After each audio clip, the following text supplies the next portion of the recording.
Dinosaur एक ऐसी भयानक प्रजाति जिसने आज से 243 मिलियन साल पहले ट्रायसिक काल में जन्म लिया और क्रिटेशियस काल जो कि आज से 66 मिलियन साल पहले खत्म हुआ था उसके अंत तक अस्तित्व में रहे। डायनासोरों ने हमारी पृथ्वी पर करीब 16 करोड़ सालों तक एक छत्र राज किया। डायनासोर रेप्टाइल्स या रेंगने वाले जानवरों के ग्रुप से बिलोंग करते थे।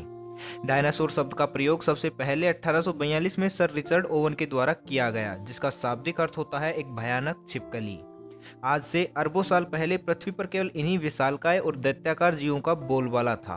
उस समय डायनासोर पृथ्वी के हर महाद्वीप पर 1500 से ज्यादा प्रजातियों के साथ निवास करते थे। लेकिन 66 मिलियन साल पहले पृथ्वी पर कुछ ऐसा हुआ जिसकी वजह से डायनासोरों का अस्तित्व ही समाप्त हो गया। आपको जानकर आश्चर्य होगा कि डायनासोर आज भी हमारे बीच ही हैं, बस उनका रूप थोड़ा सा बदल गया है। रिवर्स जेनेटिक इंजीनियरिंग और जीवाश्म रिकॉर्ड दोनों यही दर्शाते हैं कि आज के समय के पक्षी आधुनिक पंख वाले डायनासोर ही हैं। अधिकतर जीवाश्म विज्ञानी भी यही मानते हैं कि वर्तमान युग के पक्षी डायनासोर के ही वंशज हैं। लेकिन क्या डायनासोर की कोई विशालकाय प्रजाति आज भी जिंदा हो सकती है? जानने के लिए इस वीडियो को अंत तक पूरा देखना। सबसे पहले हम बात करते हैं कि 66 मिलियन साल पहले जब इस पृथ्वी पर मनुष्य जाति का उदय भी नहीं हुआ था, तब उन विशालकाय जीवों के साथ ऐसा क्या हुआ होगा कि आज आपको ये वीडियो देखने की जरूरत महसूस हुई होगी। स्वागत है आप सभी का रहस्य टीवी में और मैं हूं कुलदीप सिंह। तो चलिए चलते हैं 68 मिलियन साल पहले। आज से 68 मिलियन साल पहले पृथ्वी पर सब कुछ सामान्य था। हमेशा की तरह ही सुबह और शाम हो रही थी। प्रकृति अपने सुंदरता के चरम रूप पर थी। डायनासोर्स और अन्य प्रजातियां हंसी खुशी अपनी जिंदगी बिता रहे थे, इस बात से बेखबर कि कहीं सुदूर अंतरिक्ष में उनका काल उनकी तरफ बढ़े जा रहा है। उस समय एक विशालकाय एस्टेरॉयड पृथ्वी की तरफ 20 किलोमीटर प्रति सेकंड के वेग से आगे बढ़ रहा था। करीब 2 मिलियन सालों बाद, यानी आज से 66 मिलियन साल पहले, 2 ट्रिलियन टन वजनी और 15 किलोमीटर व्यास वाला वो एस्टेरॉयड पृथ्वी के बिल्कुल नजदीक पहुंच गया। कुछ ही समय में वो एस्टेरॉयड पृथ्वी के वातावरण में प्रवेश कर गया। पृथ्वी के वातावरण में प्रवेश करते ही एस्टेरॉयड वायुमंडलीय फोर्स के कारण आग का गोला बन गया। उसे देखकर ऐसा लग रहा था जैसे किसी दूसरी गैलेक्सी का सूरज हमारी पृथ्वी पर उतर आया हो। एस्टेरॉयड के पृथ्वी की सरफेस तक पहुंचते पहुंचते वायुमंडलीय फोर्स के कारण इसका डायमीटर 10 किलोमीटर तक रह गया। कुछ ही पलों में ये आग का ददकता हुआ गोला पृथ्वी की सरफेस से टकरा गया। जैसे ही ये एस्टेरॉयड पृथ्वी से टकराया तो उस स्थान से 300,000 क्यूबिक किलोमीटर अर्थ क्रस्ट तेजी से उछटकर स्पेस की ओर चला गया। इधर जमीन पर टक्कर की वजह से महाविस्फोट की स्थिति पैदा हो गई। ये टक्कर इतनी भयानक थी कि इसके 800 किलोमीटर के दायरे में तापमान 3000 डिग्री सेल्सियस तक पहुंच गया और 800 किलोमीटर के वृत्ताकार घेरे में आने वाला प्रत्येक जीव इससे निकलने वाली गर्मी और रेडिएशन के कारण तुरंत मर गया।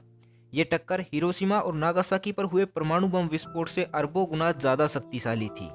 इस महाभयानक टक्कर के बाद उस जगह से धूल का एक भयंकर गुब्बार उठा। ये गुब्बार इतना खतरनाक था कि इसने कुछ ही समय में पूरी पृथ्वी को धूल के बादलों से ढक दिया। इन बादलों की परत इतनी मोटी थी कि इनको पार करके सूरज की रोशनी भी पृथ्वी तक नहीं पहुंच पा रही थी। लेकिन ये तो बस एक शुरुआत थी उस महाविनाश की जो आने वाले कुछ सालों में होने वाला था। एस्टेरॉयड के पृथ्वी से टकराने की वजह से पृथ्वी के सेंटर में एक भयंकर कंपन पैदा हुआ और अगले कुछ ही पलों में इस कंपन ने एक उच्च तीव्रता वाले भूकंप का रूप ले लिया। इस भूकंप की वजह से समुद्री इलाकों में उठने वाली ऊंची ऊंची सुनामी लहरों ने पृथ्वी पर जल तांडव करना शुरू कर दिया। इस महाभयानक टक्कर के कुछ समय बाद आसमान से एक बार फिर से आफत बरसने लगी, क्योंकि टक्कर के समय पृथ्वी के जो हिस्से स्पेस में गए थे वो वापस पृथ्वी पर एक आग के गोले की तरह बरसने लगे और दोबारा से एक महाभयंकर विनाश लीला की शुरुआत की। पृथ्वी के ऊपर से बादलों की परत ना हटने की वजह से तापमान भी 150 डिग्री सेल्सियस तक पहुंच गया। सूर्य का प्रकाश ना मिलने की वजह से धीरे धीरे धरती के सभी इलाकों के पेड़ पौधे मुरझाकर सूखने लगे। ऐसे में शाकाहारी डायनासोर और अन्य शाकाहारी प्रजातियों ने भोजन के अभाव में दम तोड़ दिया। अब बारी थी मांसाहारियों की। शाकाहारी प्रजातियों के खत्म होने के बाद डायनासोरों के सामने भोजन की कमी एक विकराल समस्या के रूप में खड़ी थी।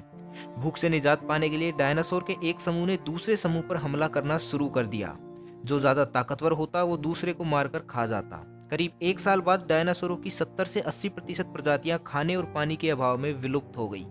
बाकी बचे हुए 20% डायनासोर भी अपना अस्तित्व बचाने के लिए एक दूसरे को अपना शिकार बनाने लगे और कुछ ही समय में डायनासोर पूरी तरह से विलुप्त हो गए।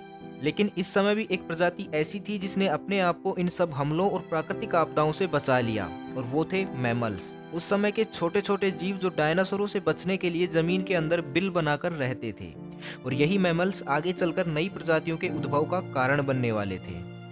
जिस समय एस्टेरॉयड पृथ्वी से टकराकर अपनी विनाश लीला रच रहा था, उस समय इन मैमल्स ने अपने आप को बिलों में छुपाकर उस विनाश लीला से बचा लिया। धीरे धीरे पृथ्वी पर खाने की कमी होती गई तो इन मैमल्स ने जो कुछ भी मिला उसी को खाना शुरू कर दिया।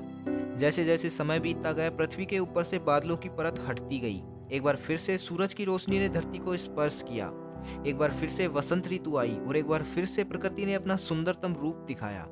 धीरे धीरे चारों तरफ हरियाली हो गई, सब कुछ पहले जैसा ही हो गया। बस कमी थी तो उन विशालकाय जीवों की। लेकिन अब ये वक्त था नई जातियों के पनपने का। जिन मैमल्स ने अपने आप को उस त्रासदी से बचा लिया था, अब आने वाले समय में वही एक नया भविष्य रचने वाले थे। जैसे जैसे समय बीतता गया, विभिन्न प्रजातियां अपने आप को विकसित करती गई और इसी समय चक्र में एक नई जाति ने जन्म लिया जो आज भी इस पृथ्वी पर राज कर रही है। कुछ विद्वान डायनासोरों के अंत का कारण उल्का पिंड को ना मानकर बड़े पैमाने पर लावा के विस्फोट को भी मानते हैं। डायनासोरों के अंत वाली उल्का पिंड थ्योरी भी कुछ साक्ष्यों और डायनासोरों के जीवाश्म से मिले कुछ तथ्यों के आधार पर ही दी गई है। लेकिन ये थ्योरी उसी तरह से सर्वमान्य थ्योरी है जिस तरह से ब्रह्मांड का निर्माण बिग बैंग थ्योरी के अनुसार हुआ मानते हैं। लेकिन किसे पता कि बिग बैंग थ्योरी सही भी है या नहीं। खैर, ये एक चर्चा का विषय है जिस पर हम भविष्य में चर्चा अवश्य करेंगे। लेकिन इस वीडियो को देखने के बाद एक सवाल जो अब भी आपके मन में बार बार आ रहा होगा वो ये है कि क्या उन विशालकाय डायनासोरों की कोई प्रजाति अब भी जिंदा हो सकती है? तो इस सवाल का जवाब है हाँ। आज भले ही साइंस ने इतनी तरक्की कर ली है कि वो स्पेस एक्सप्लोरेशन के क्षेत्र में नए नए इतिहास रच रहा है, लेकिन एक कड़वी हकीकत ये भी है कि आज भी हम अपनी पृथ्वी को पूरी तरह से नहीं जान पाए। आज भी हमारी पृथ्वी पर सैकड़ों हजारों ऐसे स्थान हैं जो अब भी इंसानों की पहुंच से कोसों दूर है। कुछ तो ऐसे रहस्यमयी स्थान भी हैं जिनके बारे में साइंस जानता तक भी नहीं है। ऐसे में हो सकता है कि उस युग के डायनासोर्स की कोई प्रजाति बड़े आराम से अब भी उन रहस्यमयी स्थानों पर विचरण कर रही हो, क्योंकि इस बात का इतिहास गवाह है कि बहुत सी विशालकाय प्रजातियों को साइंस ने विलुप्त घोषित कर दिया था, लेकिन वो प्रजातियां देर से ही सही लेकिन एक बार फिर से लोगों के सामने आई।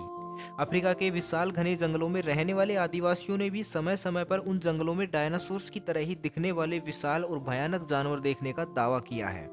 इसलिए हो सकता है कि आज भी कहीं किसी आइलैंड पर या किसी घने जंगल में कोई डायनासोर्स का बच्चा उछल कूद कर रहा हो। कुछ लोग कह सकते हैं कि ये सब मात्र एक कल्पनाएं हैं, लेकिन आज से कुछ साल पहले ब्लैक होल भी तो एक कल्पना ही थी और आज समय यात्रा या टाइम ट्रेवल भी एक कल्पना ही है। लेकिन ये दोनों चीजें एग्जिस्ट करती हैं। तो बस आज के लिए इतना ही। मिलते हैं अगले शनिवार को शाम 6 बजे एक नए रहस्य के साथ। तब तक के लिए खुश रहें, मस्त रहें, हंसते रहें। भगवान करे आप सभी का दिन शुभ हो।